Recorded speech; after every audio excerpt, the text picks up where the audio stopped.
ഇപ്പോൾ ഈ ജെൻസിയും ജെനാൽഫയൊക്കെയാണ് ഈ ഒരു വെർച്വൽ ഓട്ടിസത്തിലേക്ക് എത്തി നിൽക്കുന്നത്. ഇപ്പോൾ 2025 തൊട്ടിട്ട് അടുത്ത ജനറേഷൻ ബീറ്റ ജനറേഷൻ വരെയാണ്. അപ്പോൾ എന്താണ് നമ്മൾ എക്സ്പെക്ട് ചെയ്യേണ്ടത്? എങ്ങനെയാണ് ഇവരെ മാനേജ് ചെയ്യാൻ നമ്മൾ പഠിക്കേണ്ടത്? ഓക്കെ. പേരൻസ് പറയും ജെൻ ആൽഫാസ് ഓൾസോ ടഫ് എന്ന് പറയും. യെസ്. ഞാൻ പറയും അവർ ടഫ് അല്ല. ആൽഫാസും ബീറ്റാസും ഒന്നും അല്ല ടഫ്.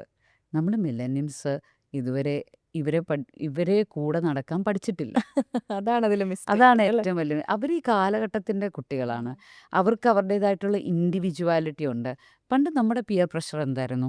എൻ്റെ അങ്ങേ വീട്ടിലെ പിന്നെ കൂട്ടുകാരിയും എൻ്റെ ചർച്ചിൽ വരുന്ന അല്ലെങ്കിൽ എൻ്റെ ടെമ്പിളിൽ വരുന്ന എൻ്റെ കുറച്ച് ഫ്രണ്ട്സും എൻ്റെ പ്ലേ ഗ്രൗണ്ടിലുള്ള എല്ലാം കൂടെ കൂട്ടി നോക്കിയാൽ ഒരു 100-150 പേര് വരുമായിരിക്കും.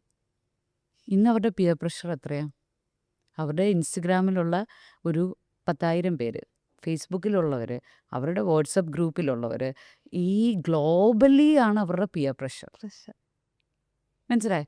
അപ്പോൾ അതിൻ്റെയൊക്കെ ഇടയിൽ അവർ ഇന്നൊരു ഇൻഡിവിജ്വാലിസം കൊണ്ടുനടക്കാൻ ആഗ്രഹിക്കുന്നവരാണ്. എന്നാൽ ഇൻഡിവിജ്വാലിസം ഉണ്ടെങ്കിൽ അവർ കണക്റ്റഡ് ആകാനും ആഗ്രഹിക്കുന്നുണ്ട്. പക്ഷെ ആ കണക്ഷൻ പാർട്ടിനെ നമ്മൾ കാണാതെ ഇൻഡിവിജ്വലിസത്തെ മാത്രം നമ്മളങ്ങ് പൊക്കിപ്പിടിക്കുക. രാവിലെ തൊട്ട് മുറിയടച്ചിരിക്കുന്നു. അത് ചെയ്യുന്നില്ല, ഇത് ചെയ്യുന്നില്ല. പക്ഷേ ആ ദിവസം അവനാണെങ്കിൽ ഒരു ഗ്ലാസ് വെള്ളം ഗ്രാൻഡ് ഫാദറിന് എടുത്തുകൊണ്ട് കൊടുത്തതായിരിക്കും. പക്ഷെ അത് കാണില്ല. ഇന്നലെ ഞാനൊരു പിന്നെ പേരൻറ്റ് ചൈൽഡ് റിട്രീറ്റിന് പോയിട്ടുണ്ടായിരുന്നു. അവിടെ റിസോഴ്സ് പേഴ്സണായിട്ട്. ക്ലാസ് കഴിഞ്ഞതിന് ശേഷം കുട്ടികൾ എത്ര ക്വസ്റ്റ്യൻസാ തന്നേന്നറിയാമോ?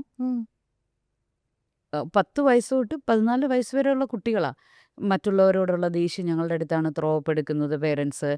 അതുപോലെ തന്നെ പിന്നെ ഞങ്ങളെ ഒരുപോലെ കാണുന്നില്ല, അല്ലെങ്കിൽ ഞങ്ങൾ വിഷമമാണെങ്കിൽ കമ്പാരിസൺ വേണോ, അല്ലെങ്കിൽ കമ്പയർ ചെയ്യുന്നത് എത്രത്തോളം വേസ്റ്റാണ് എന്ന് പറഞ്ഞ് മനസ്സിലാക്കി കൊടുക്കണം. ഇങ്ങനെയുള്ള റിക്വസ്റ്റുകളാണ് കുട്ടികളിട്ടത്. അപ്പോൾ നമ്മൾ ഇവരെ കുറച്ചുകൂടെ ഇവർ ശരിയാണ് കുറച്ച് നമ്മുടെ കൂട്ട് അത്ര ഇമോഷണലി ഭയങ്കര അന്നത്തെ കാലത്തെ പോലെ കെട്ടിയിട്ടടിച്ചാലും പ്രശ്നമില്ല എന്നുള്ള രീതിയിൽ ഇരിക്കുന്ന കുട്ടികളല്ല. അവർ കുറച്ചൊരു സെൻസിറ്റീവാണ്. പക്ഷേ ഈ ഇൻഡിവിജ്വാലിസത്തിൻ്റെ ഇടയിലും അവർക്ക് കണക്ഷൻ ഉണ്ട്. ആ കണക്ഷനെ നമ്മൾ പ്രൊമോട്ട് ചെയ്യുക, റീഇൻഫോഴ്സ് ചെയ്യുക. യെസ്. അതുപോലെ തന്നെ ഈ പറഞ്ഞ പോലെ അവരുടെ സ്ക്രീൻസ് അവർക്ക് വളരെ ആവശ്യമാണ്.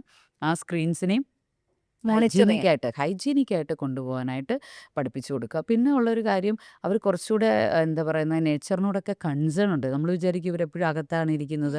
നമ്മൾ കാണുന്നില്ലേ ഡൽഹിയിൽ നടക്കുന്ന സ്ട്രൈക്കും. അപ്പോൾ അത് നമ്മൾ ഗ്രേറ്റായ പോലുള്ള കുട്ടികളെയൊക്കെ നമ്മൾ കാണുന്നുണ്ട്. അവർ കുറച്ചുകൂടെ അവർക്ക് ഈ ഭൂമി നന്നായി കിട്ടണമെന്ന്, ക്ലൈമറ്റ് ചേഞ്ചിനെ കുറിച്ചുമൊക്കെ നന്നായി കിട്ടണമെന്നൊക്കെ ഒരു ആഗ്രഹമുള്ളവരാ. അതിനെയൊക്കെ നമുക്ക് പ്രോത്സാഹിപ്പിക്കാം. അതിനൊക്കെ വേണ്ടി നമ്മൾ എന്ത് ചെയ്യുന്നു? നമ്മൾ കുറച്ചുകൂടെ ഇതിനെ ഡിസ്ട്രക്റ്റ് ചെയ്യുന്നതല്ല ഉള്ളൂ. അതായത് അപ്പോൾ പോസിറ്റീവ് സൈഡിലേക്ക് നമുക്ക് positive side, look into the positive side. അവർ കുറച്ചുകൂടെ ഇപ്പം ആരുടെ അണ്ടറിൽ പോയി വർക്ക് ചെയ്യാൻ ആഗ്രഹിക്കുന്നവരായിരിക്കത്തില്ല. അവരുടെ ഫ്രീലാൻസിങ്, അവരുടെ ഒരു ഇൻഡിവിജ്വൽ ബ്രാൻഡിങ്ങിൻ്റെ കാലമാണ്. സോ നമ്മൾ പഴയ കാലത്തെ പോലെ നീ പഠിച്ചൊരു ജോലി വാങ്ങിക്കുന്നുള്ള കോൺസെപ്റ്റൊക്കെ പേരൻസ് വിട്ടിട്ട് ഒരു കുഞ്ഞുണ്ടാവുമ്പോൾ തൊട്ട് അതിൻ്റെ ബെസ്റ്റ് എന്താണെന്ന് ഫൈൻഡ് ഔട്ട് ചെയ്യാനായിട്ടുള്ളൊരു ഐ ഓപ്പണിങ് വേണം. ആ ഒരു രീതിയിലായിരിക്കണം. അപ്പോൾ the relationship become very easy. ഇന്ന് പേരൻസിനാ ബുദ്ധിമുട്ട്. അപ്പോൾ പേരൻറ്റിംഗ് ആണ് നമ്മൾ നന്നായിട്ട് ചെയ്യേണ്ടത്. അവർ അവരുടെ കാലഘട്ടത്തിനനുസരിച്ച് ജീവിക്കുന്നു എന്നുള്ളതേ ഉള്ളൂ. ആ കാലഘട്ടത്തിൽ ചെറിയ ചെറിയ മിസ്റ്റേക്സ് ഒക്കെ ഉണ്ട്. കുറച്ച് അത് ഏത് ഇതായാലും ഉണ്ടാവും. പക്ഷെ അതൊക്കെ നമ്മളൊന്ന് നല്ലൊരു പേരൻറ്റിംഗ് എടുക്കാമെങ്കിൽ, ശരിക്കും പറഞ്ഞാൽ parents should learn how to give parenting. അത് പഠിക്കണം. പഠിച്ച് നമുക്ക് അവരുടെ കൂടെ നിൽക്കാൻ സാധിക്കുമെങ്കിൽ ജെൻ ബീറ്റാസിനെ ആൽഫാസിനെയും ഒക്കെ സുഖമായിട്ട് നമുക്ക് കൊണ്ടുപോകാൻ നല്ല നല്ല രീതിയിൽ നമുക്കവരെ കൊണ്ടുവരാനും സാധിക്കും.